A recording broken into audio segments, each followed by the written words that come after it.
Unya na. Abi ninyo, daghang mga kasakitan o kaulawan ang nahitabo sa atong kinabuhi tungod sa pulong nga unya na. Pananglitan, moingon ang mama, dong, paghugas plato na, moingon dayon, ma, unya na makinapuhibuhat diyan eh. Pagkataon niabot ang bisita, di nasakpan ang ilang kusina nga nagtapon og ang hugason, naulawan.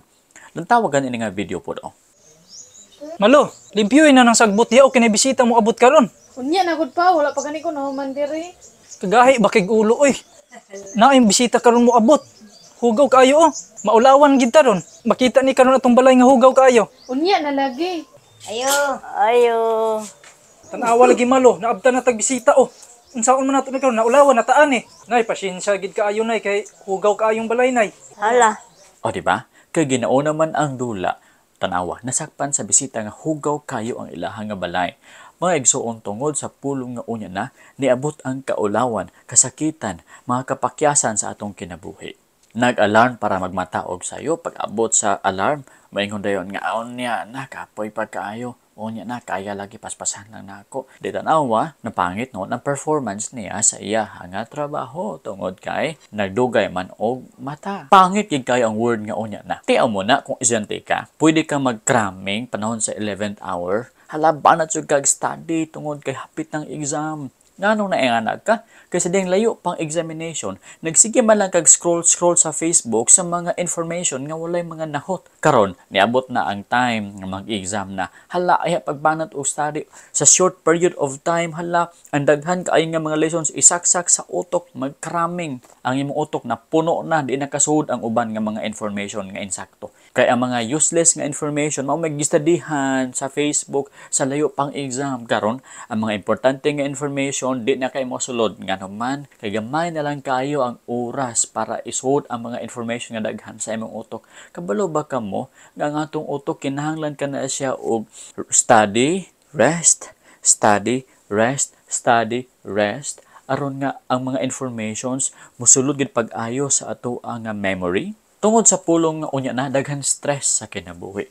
Ma-stress ka kay makaingon ka nga may pagkuan pa may pag ako ning gisayuhan pagbuhat karon tan-awa di na ako makaya, ma-stress ka. Kabalo mo unsa ang stress? Usa kini siya ka discouragement nga feeling tungod kay makaya unta nimo ni kung nagsayo pa lang ka pero kay naglangay-langay man ka na stress ka.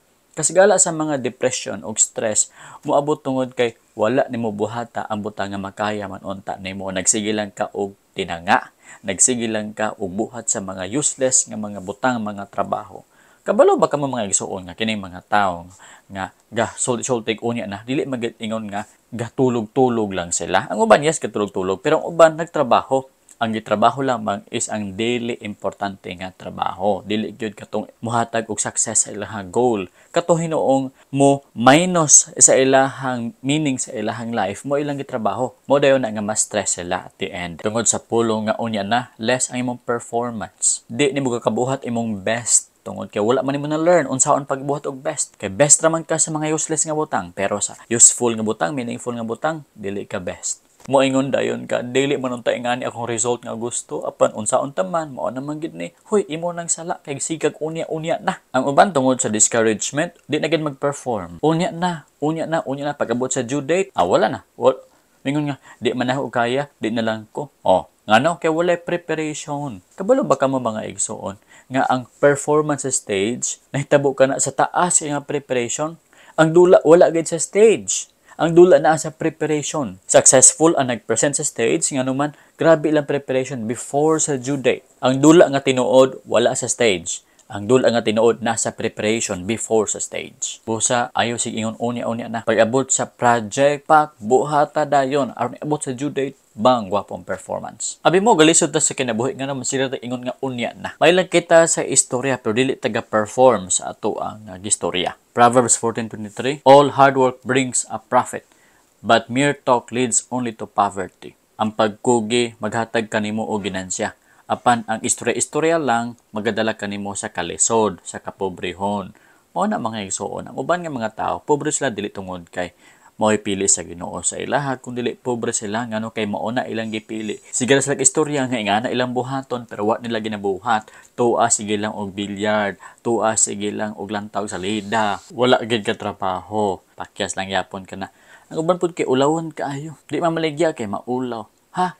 Unsa may palibihon nimo ang kaulaw or wala kay kaunon? Adoy ni mga tao nga dili ma-promote tungod sa ilang katapulan. Walay promotion kay walay kakugi. May pa ang kugihan kay ma-promote pa. Panultihon 12:24, ang pagkugi makahimong gamhanan sa tao, apan ang katapol makahimo kaniyang ulipon. Kung kugihan ka, mahimo kang leader. Kung tapulan ka, mahimo kang ulipon. Mao ni ang prinsipyo sa kinabuhi. Para dili kita mahiagom na ining dako nga problema, pain, kaulaw, aning kinabuhi at tungod sa word nga unya na. Dapat nga largo din kita mabuhat pag nakita nga maayong kabutang. Dili kay mag-unya-unya na. Ang Bible resulte ka na to, redeeming the time for the days are evil. Ephesians 5:16. Kung siya buti pasabot sa redeeming the time for the days are evil. Redeeming tubuson. Time, oras, diba? For the days are evil. Now, what pa ni John MacArthur, kanang word nga time diya, ga-refer ka na sa one's own lifetime on earth.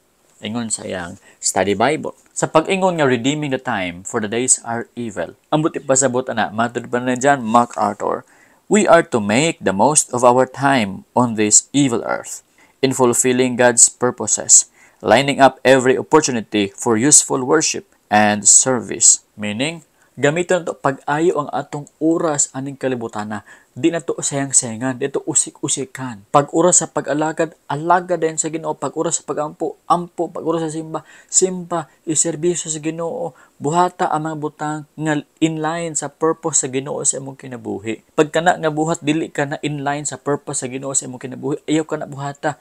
Gamita imong oras sa pagtuman sa purpose sa imong kinabuhi. Ang evil forces, ang evil people, gapanikamot sila og buhat sa ilaha mga dautan nga plano.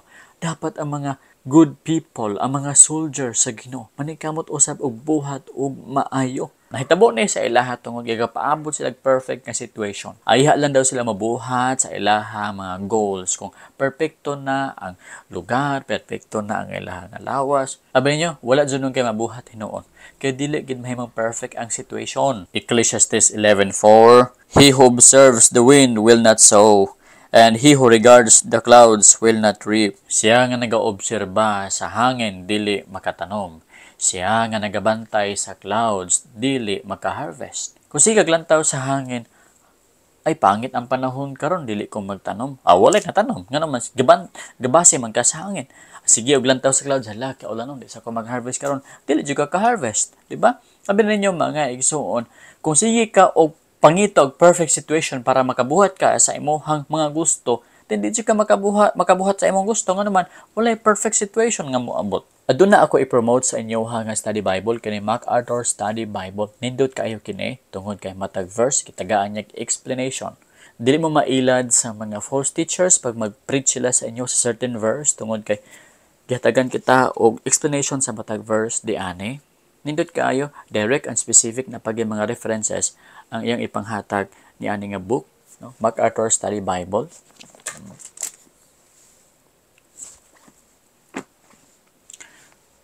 Pag-order na mo, nadiha ang link sa comment o sa description. Kung gusto mo ni ani, pag-order na mo, nindot ka na yung Study Bible.